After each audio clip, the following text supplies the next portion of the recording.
চিন্ময় কৃষ্ণ দাস, চন্দন কুমার ধর ইসকন বাংলাদেশের মুখপাত্র নন।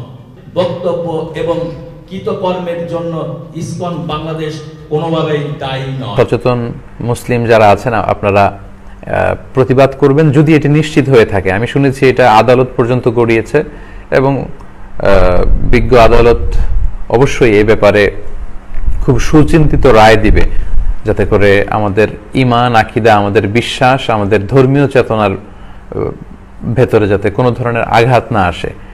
আমরা ইসকনকে বলবো, বাংলাদেশের প্রত্যেকটা নাগরিক সজাগ আছে, সচেতন আছে।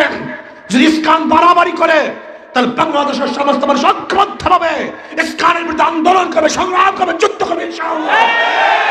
ইসকনকে বলবো সাবধান হয়ে যাও। মুসলমানদের সাথে হিন্দুদের দাঙ্গা লাগাবার চেষ্টা করছে উগ্রবাদী হিন্দু সংগঠন ইসকন।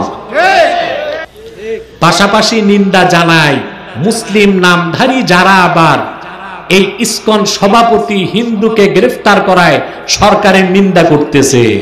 তাহলে বোঝা যায় এখনো দেশে ভারতের রয়ের দালাল আছে। দেশের নিরাপত্তা দিবেন তাদের উপর আক্রমণ করা, এমন দৃশ্যটা প্রকাশ করার সাহস করবেন না।